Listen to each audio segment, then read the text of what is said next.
s'appelait Bonundo Nakié à l'état civil. Mais le monde l'avait baptisée autrement. Née dans la province poussiéreuse du Burkina Faso, elle avait grandi entre les sillons rouges des champs et les corvées qui rythment les journées sans fin. Pas d'école, pas de perspective tracée. Juste la terre, le soleil implacable, et quelque part au fond d'elle, ce rythme qui battait sans qu'elle puisse l'expliquer. Ses épaules bougeaient depuis l'enfance comme si elle obéissait à une musique que les autres n'entendaient pas. Un soir, lors d'un bal populaire animé par Digidomi, producteur charismatique dont les sonorités électrisaient les foules, elle dansa. Spontanément, naturellement. Ses épaules se mirent à frémir avec cette cadence hypnotique qui semblait venir de nulle part et de partout à la fois. Quelqu'un filma. La vidéo fut mise en ligne presque par hasard. En quelques jours, des millions de regards se posèrent sur cette jeune femme au sourire timide et au corps habité. Aïcha Tremblay était née. Le continent entier retenait son souffle devant elle, puis le monde suivit. Du jour au lendemain, tout bascula. Ouagadougou d'abord, puis Abidjan, Lagos, les scènes internationales. Les cachets tombaient comme une pluie longtemps attendue. Les contrats s'enchaînaient. Les grandes marques se disputaient son image. Elle qui n'avait connu que la hutte en banco découvrit les hôtels climatisés, les tenues pailletées, les stories qui faisaient rêver des milliers d'inconnus. Elle envoya de l'argent au village, fit construire une maison en dur, offrit des tricycles à ses frères, finança l'école des plus petits. Bonundo Nakié semblait avoir vaincu le destin d'un seul tremblement d'épaule. Et puis il y avait Digidomi. Leur complicité artistique était évidente, magnétique. Lui, le producteur aux idées bouillonnantes. Elle, la danseuse née du hasard. Ensemble, ils formaient quelque chose que le public adorait, cette alchimie rare entre deux êtres que la scène semble avoir prédestinés l'un à l'autre. Les collaborations se multipliaient. Les tournées communes. Les nuits qui s'allongeaient après les concerts. Ce que les fans voyaient comme une belle histoire artistique était en réalité quelque chose de plus profond, de plus compliqué et de beaucoup plus lourd à porter. Ce que personne ne sut pendant longtemps, c'est qu'Aïcha était tombée enceinte de Digidomi. La nouvelle ne fit jamais de bruit.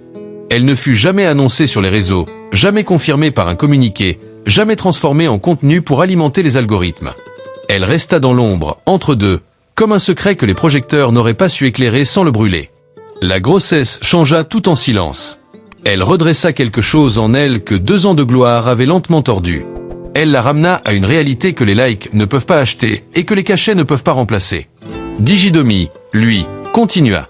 Les sons sortaient, les événements s'enchaînaient, la machine tournait. Entre eux, quelque chose se fractura doucement, sans violence apparente, sans dispute publique. Juste cette distance qui grandit quand 2 personnes ne veulent plus ou ne peuvent plus marcher dans la même direction. Elle attendait un enfant. Il attendait le prochain feat. Ces 2 attentes-là ne pouvaient pas cohabiter longtemps. Fin février 2026, Aïcha fit une annonce sur ses réseaux. D'une voix calme mais portant en elle une fatigue ancienne, elle dit que c'était fini. Plus de clips, plus de tournées, plus de tremblements pour les caméras. Les fans se réveillèrent sous le choc.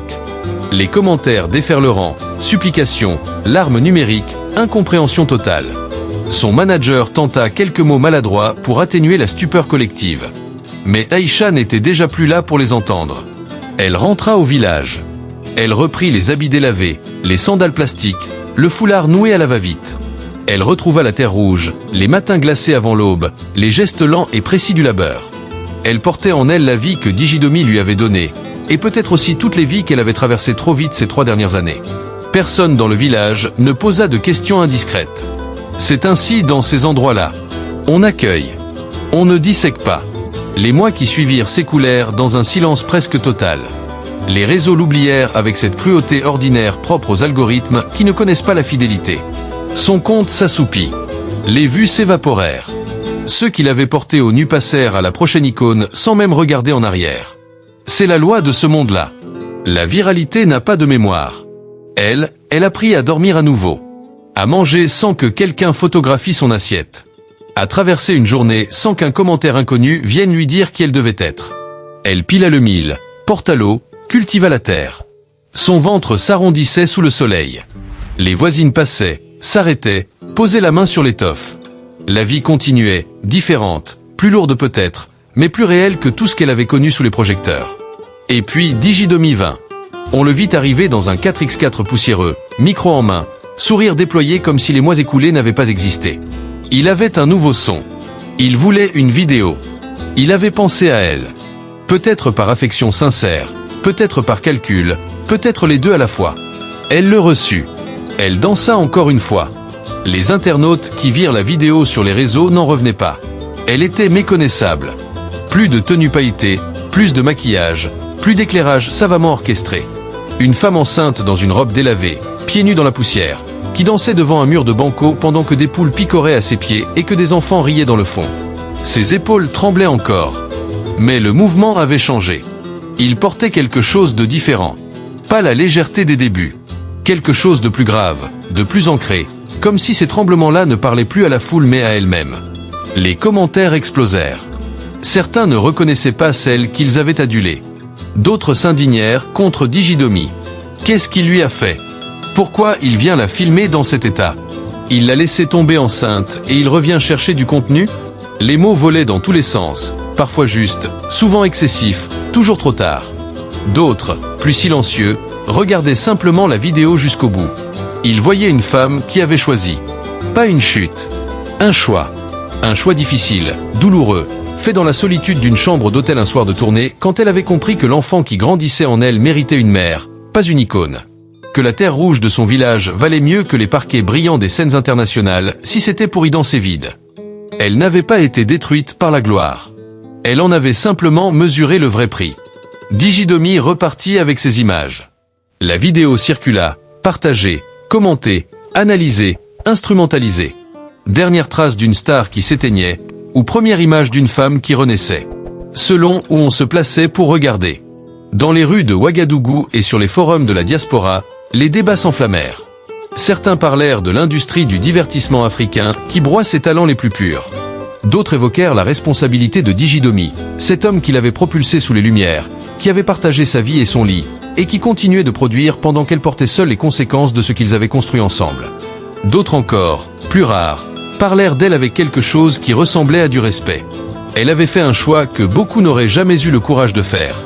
Aïcha Tremblay avait incarné l'espoir. La preuve vivante que la pauvreté n'est pas une sentence.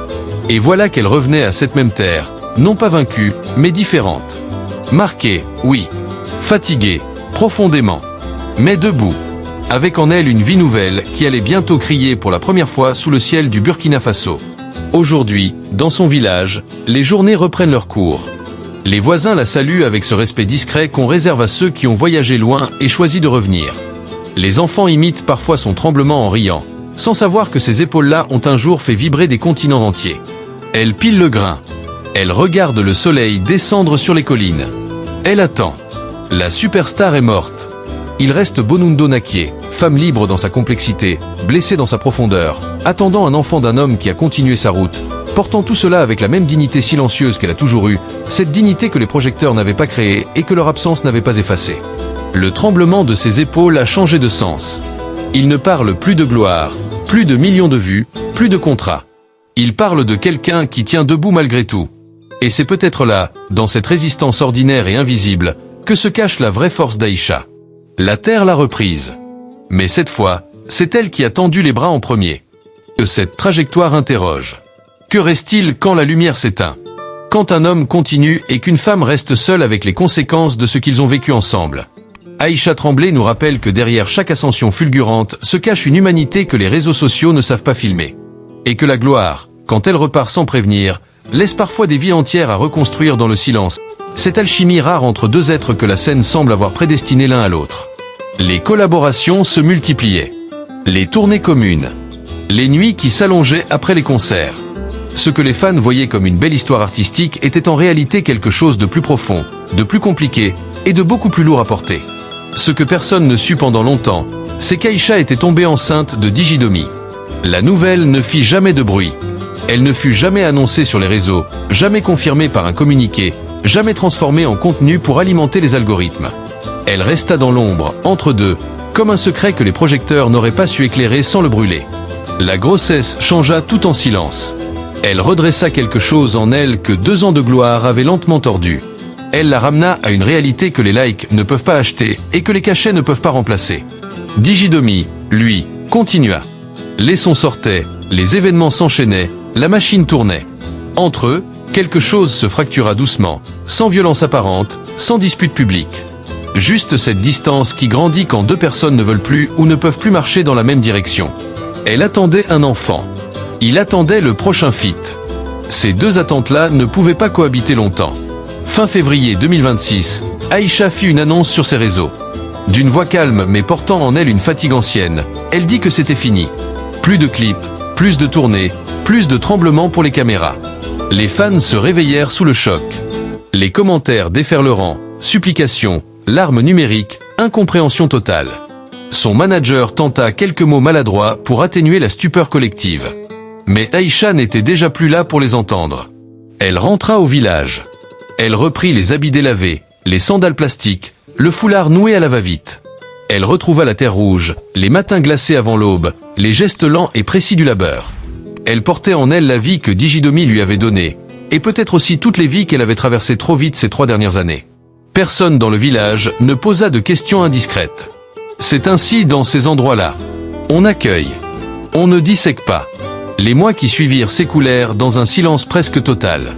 Les réseaux l'oublièrent avec cette cruauté ordinaire propre aux algorithmes qui ne connaissent pas la fidélité. Son compte s'assoupit. Les vues s'évaporèrent. Ceux qui l'avaient porté au nu passèrent à la prochaine icône sans même regarder en arrière. C'est la loi de ce monde-là. La viralité n'a pas de mémoire. Elle apprit à dormir à nouveau. À manger sans que quelqu'un photographie son assiette. À traverser une journée sans qu'un commentaire inconnu vienne lui dire qui elle devait être. Elle pila le mil, porta l'eau, cultiva la terre. Son ventre s'arrondissait sous le soleil. Les voisines passaient, s'arrêtaient, posaient la main sur l'étoffe. La vie continuait, différente, plus lourde peut-être, mais plus réelle que tout ce qu'elle avait connu sous les projecteurs. Et puis Digidomi vint.